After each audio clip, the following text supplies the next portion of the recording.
Assalamualaikum warahmatullahi wabarakatuh. Innal hamdalillah nahmaduhu wa nasta'inuhu wa nastaghfiruh wa na'udzu billahi min shururi anfusina wa sayyiati a'malina. May yahdihillahu fala mudhillalah wa may yudlil fala hadiyalah. Asyhadu an la ilaha illallah wahdahu la syarikalah wa asyhadu anna Muhammadan abduhu wa rasuluhu la nabiyya ba'dah. Allahumma shalli wa sallim ala nabiyyina Muhammadin wa ala alihi wa ashabihi ajma'in, amma ba'du.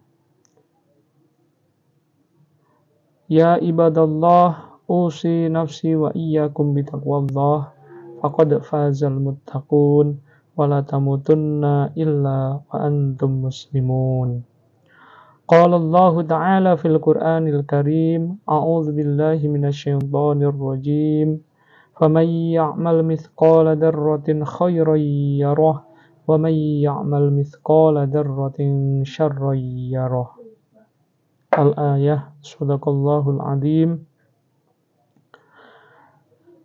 Para hadirin pemirsa yang insyaallah dirahmati oleh Allah Subhanahu wa taala. Para ulama telah bersepakat tentang wajibnya bagi setiap muslim untuk menuntut ilmu.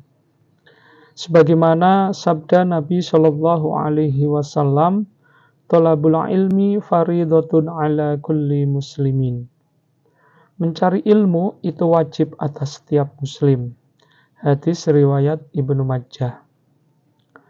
Hanya dengan ilmu kita bisa tahu yang hak dan yang batil, yang benar dan yang salah, mana yang diperbolehkan, mana yang dilarang. Perbuatan apa yang diganjar pahala dan mana yang diancam dengan neraka. Bukankah setiap perbuatan kita sekecil apapun, baik dan buruk, akan dibalas oleh Allah Subhanahu wa taala sebagaimana firman-Nya dalam surah Al-Zalzalah ayat 7 sampai 8. Faman ya'mal mithqala dzarratin khairan yarah wa man ya'mal mithqala dzarratin syarran yarah.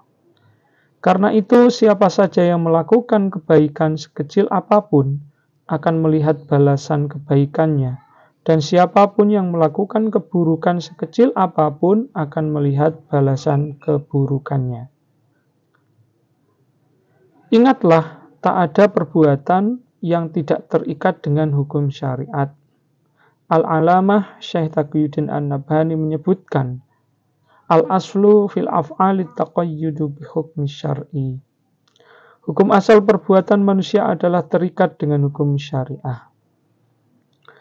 Hadirin jamaah rahimakumullah, pemirsa yang insyaallah dirahmati oleh Allah Subhanahu wa taala. Maka agar paham agama, seorang muslim harus banyak belajar agama. Kata Nabiullah Muhammad sallallahu alaihi wasallam, "Wa innamal ilmu bita'allumi." Sungguh ilmu itu hanya bisa dikuasai dengan belajar. Hadis riwayat Al-Bukhari dan Muslim. Belajar bisa dengan bertanya kepada para ulama, menghadiri majelis-majelis para ulama, yakni majelis-majelis ilmu. Dengan kata lain, mendatangi pengajian-pengajian. Oleh karena itu, sungguh aneh bila ada yang justru tidak suka terhadap kaum muslim yang datang ke pengajian. Ingatlah apa yang dikatakan oleh Imam Ibnu Jauzi rahimahumullah. Ketahuilah bahwa tipuan iblis yang pertama kali kepada manusia adalah dengan membuat mereka berpaling dari ilmu.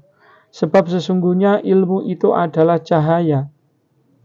Saat iblis mampu memadamkan cahaya-cahaya manusia, maka iblis bakal mudah menjatuhkan mereka ke dalam kegelapan, sebagaimana yang dia kehendaki.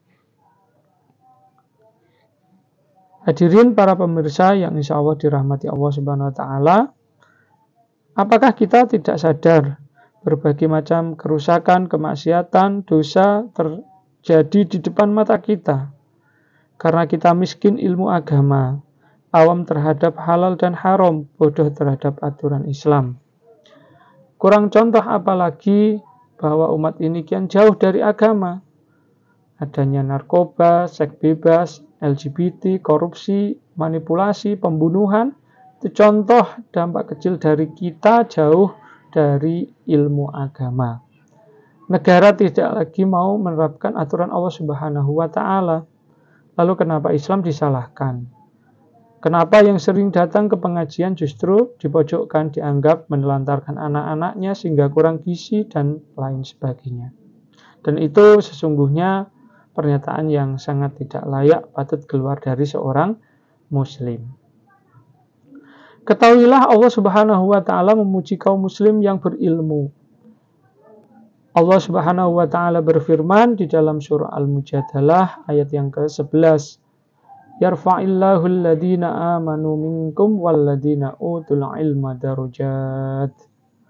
Allah mengangkat orang-orang yang berilmu dan mereka yang diberi ilmu beberapa derajat.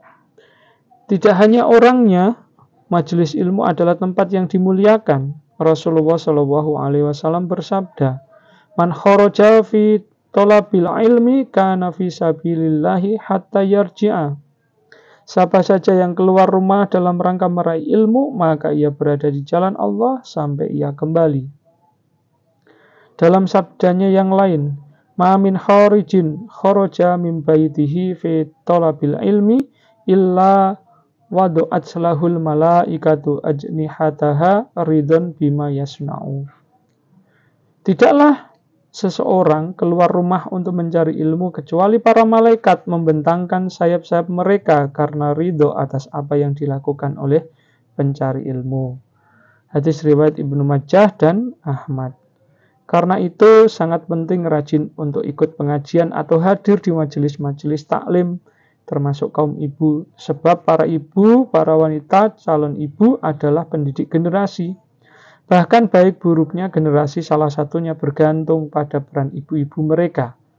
Meminjam kata-kata penyair Mesir, Hafiz Ibrahim, yang menyatakan, "Al-ummu madrasatun idza atattaha atatta sya'ban tayyibal a'rabi."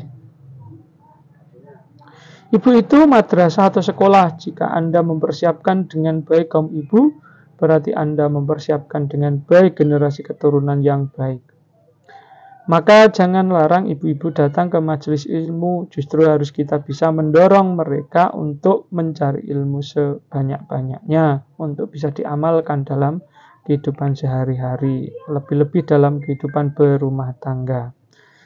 Dari bapak dan ibu yang faqih agama akan lahir generasi yang paham agama. Inilah calon generasi Islam, harapan umat.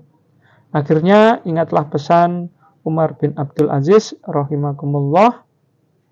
Beliau menyampaikan, jika engkau mampu jadilah seorang alim, jika engkau tidak mampu jadilah pembelajar, jika tidak mampu cintailah ya para ulama dan para pembelajar, jika engkau pun tidak mampu janganlah sekali-kali membenci mereka.